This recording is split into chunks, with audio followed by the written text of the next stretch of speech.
Três grandes mangás vêm se firmado um pouco mais na revista, mas será que é o suficiente para se manterem em popularidade, se manterem firmes? Fora de também alguns mangás que estão próximos de um final e outros que correm risco até de um cancelamento. Vou comentar tudo isso nesse vídeo. Deixa o seu like, se inscreva e ajude no crescimento do canal. Olá galera, eu me chamo Thiago. No vídeo de hoje comentarei sobre a edição 35 da Shonen Magazine. Fica comigo, então vamos para a análise, né?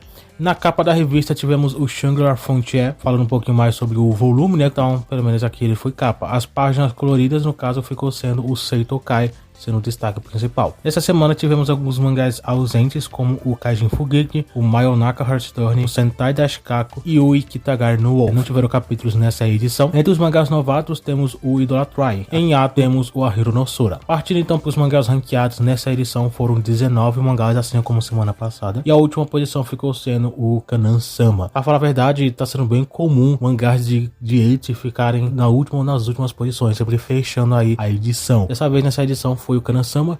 Nas edições anteriores tinham sido o Yu Yu Sensei. Acho que na edição anterior, acho que não foi exatamente, mas sempre tá sendo esse gênero mais ou menos. Talvez uma escolha da revista mesmo. A Shonokito ficou na posição 18, mangá que não tá tendo uma recepção tão boa. O volume mais recente, vou comentar isso no vídeo de vendas e você vai entender um pouco melhor. Ele não tá vendendo também, o volume 1 não foi uma estreia tão boa, então tá tudo indicando que talvez o mangá não vá conseguir se sustentar e talvez possa entrar em um risco real de cancelamento. Eu já tô colocando praticamente o mangá nesse nível, mas vejamos como é que vai ser então a continuação, né, as próximas edições, como é que vai ser o tratamento dele.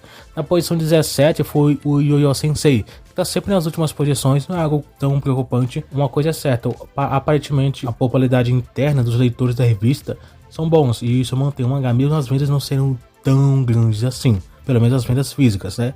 Tanto ele, Kanan-sama, são mangás que tem esse nível, né? E o Mania Connect eu também coloco dessa forma. Então, pode ser que o Yu Yu Sensei tenha uma popularidade interna até bem grande, por isso que ele se mantém na revista. O Gachakuta ficou na posição 16, tá sendo bem comum o mangá ficar na parte de baixo da revista, ou pelo menos na segunda metade da edição, né, no caso. Mas mesmo assim, isso não é preocupante, o mangá tá com um anime extremamente hypado, tá com um boost até interessante, né, inclusive. O volume 15 já teve um aumento até interessante comparado aos volumes anteriores, sendo que a média do mangá era em torno de 15 para 16, o volume 15, já com boost, ele já alcançou praticamente 30 mil, que é praticamente o dobro. Lógico, ainda vai lançar o volume 16, a gente vai então ver como é que vai estar as vendas. Agora com esse boost, vamos ver se o mangá ele vai fechar o mês pelo menos próximo a 30 mil. Tô curioso para ver como que vai ser a estreia, a gente entender um pouco mais sobre essa questão das vendas, como é que tá sendo, né? Kuramedaka ficou na posição 15 e não tem muito que a gente poder continuar aqui falando, né, de Kuramedaka, porque continua a mesma coisa. O mangá tá meio parado, de certa forma, a autora não apresenta tanta coisa, né? Porque um Hong Kong normalmente não é todo capítulo que a gente tem coisas, né, acontecendo. Esses mangás costumam ter bastante enrolação. Kuramedaka é mais um desses casos. O mangá já tá com quase 200 capítulos, então logicamente não é todo capítulo que tem tanta coisa acontecendo. O Hajime no Ippo ficou na posição 14, também nada tão impressionante, né? Pelo menos o volume mais recente vendeu muito bem, isso é muito importante para ter esses dados, né? Como sempre, o Hajime no Ippo sempre vende muito bem. Agora temos o Kagariki, o mangá que tem minhas questões com respeito à sua permanência. O volume 1 não tá vendendo muito bem, não vendeu no caso, né, muito bem. O volume 2 vai ser lançado ainda, não foi, mas tô aí com essa dúvida, será que esse mangá vai conseguir fazer sucesso? Eu não tô tão confiante assim. Ele, Kitagari, o Ashonokito, são três mangás que eu não tô mais confiante sobre permanência na revista. São três mangás que eu acho que não pode dar muito certo. Um quarto mangá que eu poderia colocar é o Sugura Meteor, mas daqui a pouco eu falo sobre ele. Por enquanto, o Kagariki é a questão aqui, né? E ele não tá convencendo. Aparentemente, o autor ele vai agora começar um arco um pouco mais sério, pelo menos eu acho, né? Vamos ver se isso vai conseguir chamar um pouco mais a atenção daqueles fãs que gostam, né, de um Battle Shonen, e vamos ver se isso vai acontecer, se vai dar certo. O Yomenia Connect agora ficou na posição 12, e como eu já havia falado, o mangá tem uma recepção aparentemente interna muito boa, isso faz com que o mangá se sustente na revista, faça sucesso, mas ainda assim é um mangá que eu tenho minhas dúvidas com respeito a cancelamento também. Eu botei aí o Kagariki, o Kito e o Ikitagari como possíveis cancelados, mas o Mania Connect é um mangá que pode ser que ele não entre nessa zona aí. Bem difícil, né? Eu acho que é mais provável aqueles três, mas temos a questão de o Mania Connect que tem vendas que não crescem e sempre está numa base muito baixa. Lógico, temos mangás como o Yu Yu Sensei e Kanan-sama que também tem vendas até parecidas, mas se mantém na revista até por bastante tempo. E o Mania Connect talvez seja o mesmo caso, por isso eu acredito que talvez a questão de cancelamento não entre em Omnia Connect. Talvez seja um ponto diferente, talvez ele esteja numa situação até parecida com esses dois mangás, por isso que até então ele não foi cancelado. Então temos que entender mais um pouquinho sobre isso, né? Porque essa questão é muito importante também. Porque não é só vendas que faz o mangá ser cancelado. É também como é que tá sua recepção em leitura, né? Se os fãs estão gostando, independente se eles compram os volumes ou não. Se tá tendo uma boa recepção, aí isso já conta. O Suruga Meteor ficou na posição 11. E como eu já havia falado, a questão de cancelamento, eu tenho minhas dúvidas também. Ele tá meio lá, meio cá, a minha opinião sobre ele. Mas eu acho que ele pode permanecer pelo menos por enquanto. As vendas não estão convencendo. Ele tem nível de vendas muito baixo, né? O volume 2 aparentemente ele vende em torno de 3 mil. Então são vendas muito baixas pro volume 2 ainda, né? Então não é algo muito bom, não é algo que convence a permanência. Mas aparentemente a popularidade interna dele é um pouco melhor. E talvez isso que tá fazendo o mangá se sustentar bem na revista. Eu falei algumas edições atrás que a recepção do mangá tava boa. A Magazine mesmo falou disso, né? Que o mangá tava tendo uma recepção até interessante. E isso poderia então manter o mangá. Mas quando a gente vai para as vendas, não tá essas coisas, não tá lá essas coisas, a gente não enxerga isso, pelo menos eu não enxerguei.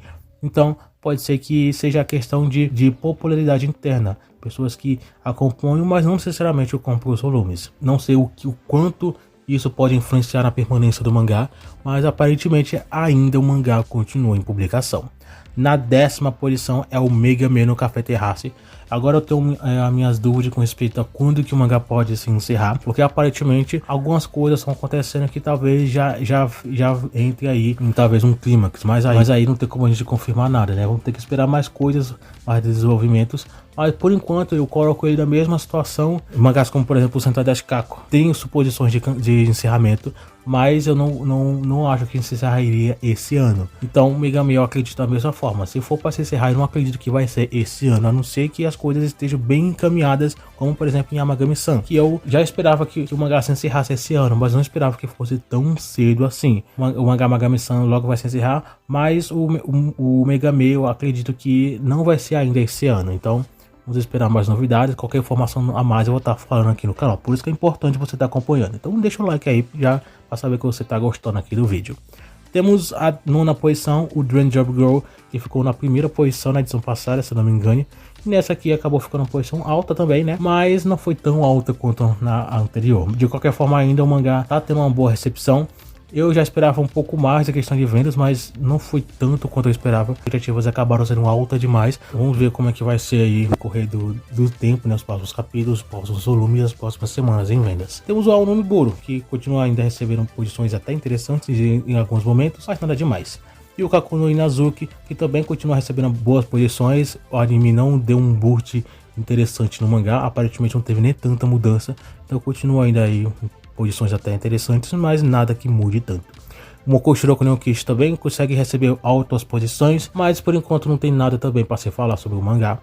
E o Kanojo Karishimasu, que aparentemente deu um pequeno crescimento em vendas, nada que também seja tão significante assim, mas pelo menos diferente de Kaku no Inazuki, houve alguma coisa. E espero que isso só aumente, né? Com o tempo, o mangá tem muito volume, muitos volumes lançados. Espero que as coisas melhorem com o tempo também, né? Questão de vendas dos volumes totais, né? O Bullock continua recebendo ótimas posições. O mangá que vende muito bem, o volume mais recente vendeu muito bem, como sempre. Então, o mangá continua fazendo bom sucesso. E agora, já na 3ª posição, é o Yargenart, recebendo uma posição muito alta. O mangá tá tendo um apoio muito interessante.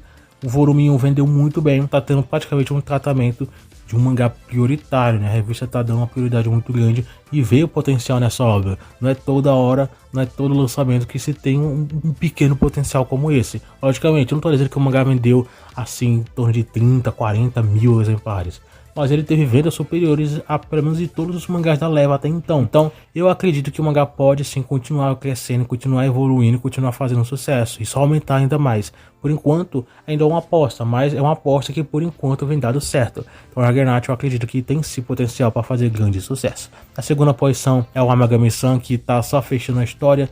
Então, aos poucos, a obra então vai fechar todos os pontos e até o final, que vai ser daqui a algumas edições. Você tá acompanhando, né? A 1ª posição ficou o Boku no Warrior, que é um dos mangás tem uma certa importância. Eu não diria a palavra certa, não seria bem importância, mas é um mangá que tem uma certa prioridade na revista. A revista dá bastante atenção pro mangá, o máximo necessário, né?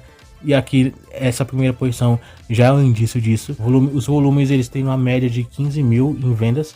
Não é algo tão grande assim, mas é algo bom e o suficiente para a permanência do mangá.